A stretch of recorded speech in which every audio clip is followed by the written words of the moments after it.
वंदे मातरम। मेरे 10वीं वर्ग के छात्र छात्राओं, आज हिंदी में गोधुली भाग 2 का प्रथम पाठ श्रम विभाजन और जाति प्रथा के बारे में बताने जा रहा हूं। यह पाठ परीक्षा के दृष्टिकोण से बड़ा ही महत्वपूर्ण है। 2021 के वार्षिक परीक्षा, बोर्ड परीक्षा जब भी होगी तो निश्चित रूप से 2-4 प्रश्न होंगे इस पाठ से, इसलिए आप ध्यान से सुने। उम्मीद है कि आप अधिक से अधिक लाभ उठाएंगे। तो अब शुरू करते हैं। श्रम विभाजन और जाति प्रथा, इसके लेखक हैं भीमराव अंबेडकर। अब कुछ हम लेखक के बारे में बातचीत करें। इनका जन्म 14 अप्रैल 1891 महू मध्य प्रदेश में तथाकथित एक दलित परिवार में हुआ था। पहले प्राथमिक शिक्षा इन्हें घर पर, पुनः उच्चतर शिक्षा के लिए बड़ौदा नरेश से सहायता प्राप्त करके ये न्यूयॉर्क अमेरिका गए। इसके बाद लंदन गए और वहां से इन्होंने LLB, उस समय बैरिस्टर कहा जाता था, बैरिस्टर की इन्होंने डिग्री ली और बाद में चलकर ये कलकत्ता हाई कोर्ट में वकालत करने लगे थे। चलिए, ये तो बात है, ये आपके पाठ्यक्रम में इतना नहीं है। जीवनी में इनके 3 प्रेरक रहे, यानी 3 प्रेरणा स्रोत रहे इनके: बुद्ध, कबीर और ज्योतिबा फुले। दिसंबर 1956 में दिल्ली में इनका निधन हो गया। इनका नाम या उपनाम कहें, अधिकांश लोग बाबा साहेब भीमराव अंबेडकर के नाम से ही जानते हैं। ऐसे बाबा साहब खूब प्रचलित नाम है इनका। इनकी प्रमुख रचनाएं हैं the castes in India, their mechanism, Buddha and his Dhamma और अन्य भी रचनाएं हैं जो इनके बाबा साहब अम्बेडकर संपूर्ण बंग में 21 खंडों में संकलित किया गया है। प्रस्तुत पाठ जो जाति प्रथा, श्रम विभाजन और जाति प्रथा जो पाठ है, ये एनिहिलेशन ऑफ कास्ट। एनिहिलेशन का अर्थ होता है विनाश। एनिहिलेशन ऑफ कास्ट यानी जाति का विनाश।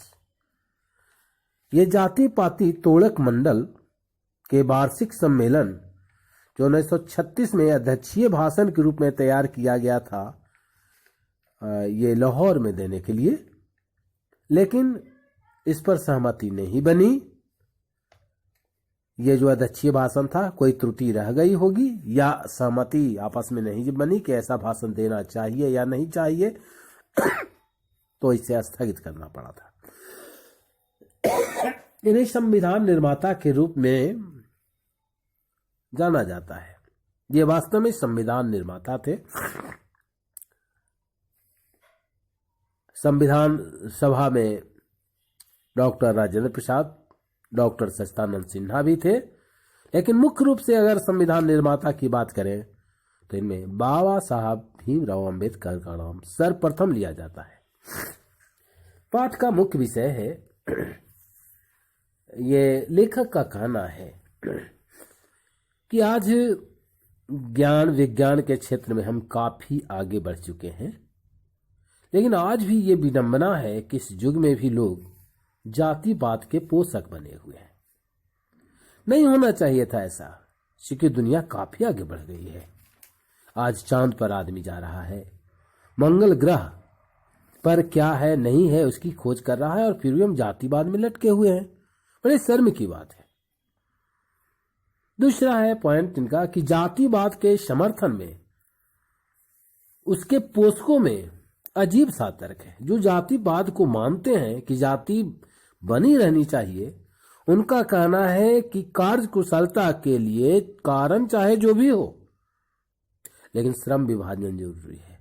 और चूंकि श्रम विभाजन का ही दूसरा नाम जाति प्रथा है, इसलिए अगर जातिवाद है तो इसमें कोई बुराई नहीं है। लोग अपने अपने हिसाब से तर्क करते हैं और अपने तर्क को ही पूरा पुरजोर समर्थन करते हैं, चाहे इसे कोई भी काटे, लेकिन ये नहीं मानने वाले हैं। तो ये इनका बिंदु है कि श्रम जातिवाद बनी रहनी चाहिए, क्योंकि श्रम विभाजन का ही दूसरा रूप है जाति प्रथा। अगला पॉइंट इनका है कि जाति प्रथा यदि श्रम विभाजन का आधार अगर मान भी लिया जाए, ये अंबेडकर जी का कहना है कि जाति प्रथा यदि श्रम विभाजन का आधार मान भी लिया जाए तो यह स्वाभाविक नेचुरल जिसको कहते हैं विभाजन नहीं हो सकता, क्योंकि मनुष्य की रुचियां अलग अलग होती हैं।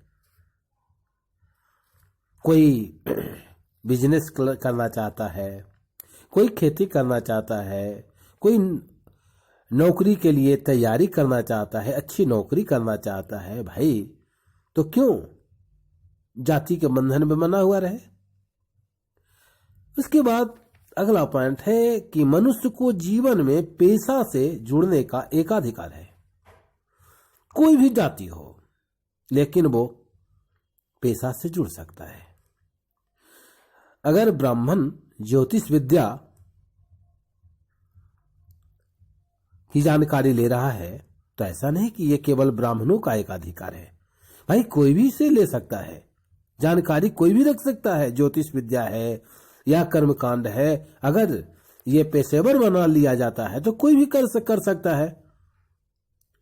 यदि दबाव में जातिगत पेशा अपनाने के लिए कोई मजबूर हो जाए या मजबूर कर दिया जाए तो भाई हमारी कार्यकुशलता पर आंच आ जाती है। हम जातिगत बंधन में बंधे हुए रहें और कहा जाए हमें कि तुम्हें यही काम करना है। अब यहां जाति का नाम लेना अच्छा नहीं है, लेकिन कोई भी जाति हो, जिस जाति जो पेशे से जुटा हुआ है, मान लिया कोई बाल काटने वाला है, कोई लोहे का काम करने वाला है, तो अगर ऐसा किया जाए कि भाई तुम अमुक जाति को हो, इसी जाति को हो, इसलिए तुम लोहे का काम करो, तुम सोने से संबंधित पेशा तुम्हारे लिए है तो तुम यही काम करो, पढ़ने लिखने की जरूरत नहीं है। तो जरा सोचिए क्या असर पड़ेगा।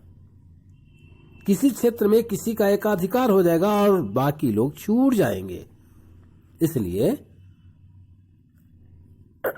कोई जातिगत पेशा अपनाने के लिए मजबूर नहीं कर सकता है। हिंदू धर्म की जाति प्रथा उसके पैतृक पेशा को छोड़कर अन्य पेशा चुनने की अनुमति नहीं देता है। हिंदू धर्म हमारा है कि अगर जिस जाति में है, अगर उस जाति से हटकर कोई काम करे, मान लिया कोई पूजा पाठ कराने वाले कुल खानदान में जन्म लिया है और अगर वो सैलून खोल दे, वो बाल और दाढ़ी बनाने लगे, तो लोग उसका मजाक उड़ाएंगे कि अरे ये क्या कर रहे हो यार, तुम्हें पूजा पाठ कराना चाहिए, सैलून कब से तुम्हारी रुचि में आया, सैलून आओ, कोई काम नहीं सूझ रहा था तुम्हें। तो यही विडंबना है कि हिंदू धर्म की जाति प्रथा पैतृक पेशा छोड़कर अन्य पेशा चुनने की अनुमति ही नहीं देता है। इसलिए भारत में जाति प्रथा बेरोजगारी का एक प्रमुख एवं प्रत्यक्ष कारण बना हुआ है। उसके बाद है कि श्रम विभाजन जाति प्रथा में श्रम विभाजन के गंभीर दोषों में प्रमुख है। जाति प्रथा है और श्रम हम विभाजन जाति के आधार पर करते हैं तो उसके दोष हैं। कुछ एक दोष इस तरह के हैं कि हम मनुष्य के स्वेच्छा पर निर्भर नहीं करता है। हमारी इच्छा कुछ है, लेकिन हम अमुक जाति में जन्म लिए हैं तो हमें यही करना है, ये इच्छा कोई जरूरी नहीं है कि हमें उत्पन्न हो या हमारा दिल गवाह दे कि हम यही काम करें, क्योंकि इसी जाति में हम जन्म लिए हैं। इसके बाद है कि मनुष्य की व्यक्तिगत भावना और रुचि का कोई महत्व नहीं है आप अमुक जाति में, किसी जाति विशेष में आप जन्म लिए हैं, तो व्यक्तिगत भावना आपकी कुछ भी हो सकती है। आप योग्य बिजनेसमैन बन सकते हैं, आप कोई अच्छे नौकरी की तैयारी, आईएएस आईपीएस की तैयारी कर सकते हैं। तो अगर जाति में बंधे हुए हैं तो उसके अनुसार व्यक्तिगत भावना और रुचि का कोई महत्व नहीं इसमें है। अब आगे है कि इस आधार पर आज के उद्योगों में गरीबी और उत्पीड़न से भी भयंकर समस्या है जाति प्रथा। निर्धारित कार्य में अरुचि का जो होना, या जो अरुचिकर काम करते हैं, रुचि से नहीं करते हैं, उसका मुख्य कारण है गरीबी और उत्पीड़न। और ये जाति प्रथा पर बहुत कुछ निर्भर करता है। हम अमुक जाति के हैं और हमें ये काम दिया गया और उसमें रुचि नहीं है, तो हमें टालू प्रवृत्ति होगा। किसी तरह से समय टाल दो, कोई भी काम दूसरे पर या दूसरे दिन के लिए टाल दो, ये होता है टालू प्रवृत्ति। तो टालू प्रवृत्ति उत्पन्न हो जाती है अगर हम जाति प्रथा में बंधकर हम कोई काम करते हैं जिसमें हमारी रुचि नहीं होती है। अब है कि अनेक कुप्रथाओं में जाति प्रथा सबसे खतरनाक प्रथा है। यो तो जितनी भी कुप्रथाएं हैं, चाहे दहेज प्रथा हो या और भी जितना भी गिना लिया जाए, गिनती कर लिया जाए, उसमें सबसे खतरनाक अगर कोई प्रथा है तो वो है जाति प्रथा, जो समाज के लोगों को जोड़ने के बजाय आपस में तोड़ने का कार्य करता है। आज जातीय लड़ाई झगड़े होते हैं जातियों में। कोई जाति अपने को दबंग समझता है तो किसी को गरीबी के आधार पर, किसी को जाति के आधार पर या अन्य आधार, कोई भी का आधार हो, उसे लोग दबाने का काम करते हैं। तो इससे क्या होगा? समाज तो टूटेगा ना, समाज टूटेगा और ये देश के लिए अच्छा नहीं होगा। इसलिए जो जाति प्रथा है ये बहुत बड़ी कुप्रथा है और ये समाज को तोड़ने का काम करता है। हम आए दिन देख रहे हैं हमारा समाज छिन्न भिन्न हो रहा है, टूट रहा है। किसी में प्रेम नाम का चीज नहीं है। गांवों में जाति के नाम पर विभेद आज भी हैं, शहरों में, या हम और भी जगह बात करें, खास करके हम ऐसे मौके पर जब जाति का रंग है कि जाति के नाम पर हमें कुछ मिलने वाला है, तो वहां पर हम जाति में पिल जाते हैं, जातिवादी राजनीति करने लगते हैं। तो ये क्या है? आपस में हम टूट जाएंगे। और जब जब जातियां विभक्त होकर टूटेगी तो देश टूटेगा। देश कभी भी मजबूत नहीं रह सकता। आगे, सच्चे लोकतंत्र के लिए यूं तो सभी कुप्रथाएं हानिकारक हैं, लेकिन जाति प्रथा सबसे घृणित और बेकार प्रथा है। तो क्या होना चाहिए? जाति प्रथा को समाप्त करने के लिए हमें अपनी सोच को बदलना होगा। हमें ये नहीं मानना होगा कि हम उच्च जाति हैं, वो नीच जाति है। जहां ये दिमाग में आया तो जातिवाद खत्म हो जाएगा। आदर्श समाज से ही स्वस्थ लोकतंत्र विकसित होगा और इसके लिए हमारा भारतीय समाज भाईचारे और भ्रातृत्व पर आधारित होना चाहिए। इससे लाभ यह होगा कि कोई भी वांछित परिवर्तन समाज के एक छोर से दूसरे छोर तक आसानी से संचरित हो सकेगा। आशा है कि ये पाठ आपको पसंद आया होगा। अब इसी पाठ पर आधारित जो प्रश्न है उसे आप अभ्यास करें। निश्चित रूप से आपको प्रश्न का उत्तर मिल जाएगा। इसमें चाहे ऑब्जेक्टिव प्रश्न आते हों या सब्जेक्टिव प्रश्न आते हों, 1 नंबर, 2 नंबर या 3 नंबर का, तो ये आसानी से आप 1-2 बार इसका मनन कीजिए, सुनिए और हमें आशा है कि आप निश्चित रूप से सभी प्रश्नों का उत्तर बड़ी आसानी से दे सकेंगे। जय जगत, जय हिंद। ये जो हमारा पाठ है ये YouTube के गुरुकुलम चैनल पर उपलब्ध है। आए दिन हम और अन्य पाठ, अभी 10th क्लास की परीक्षा होगी 21 में, तो अभी खास करके 10th क्लास के लिए हम ये हिंदी और संस्कृत का पाठ जो मुख है, या संस्कृत व्याकरण या हिंदी व्याकरण में जो मुख है, वो हम अति संक्षिप्त में बताने का कोशिश करेंगे। तो याद रखिए, YouTube पर हमारा चैनल है गुरुकुलम एक प्रयास।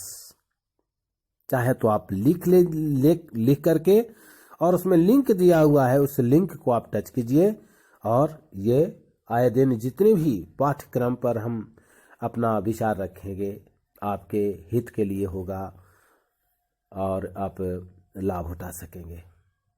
और आपसे निवेदन है कि इसे जितना शेयर करें, अधिक से अधिक परीक्षार्थी जो 2021 में देंगे, कम से कम हिंदी और संस्कृत में लाभान्वित होंगे। आगे का प्लान तो हमारा है, लेकिन अभी केवल हिंदी संस्कृत, चूंकि समय कम है, इसलिए आप शेयर करें, लाइक करें, तो हमें ऐसा लगेगा कि हमारा प्रयास सार्थक हो रहा है। जय जगत, जय हिंद। वंदे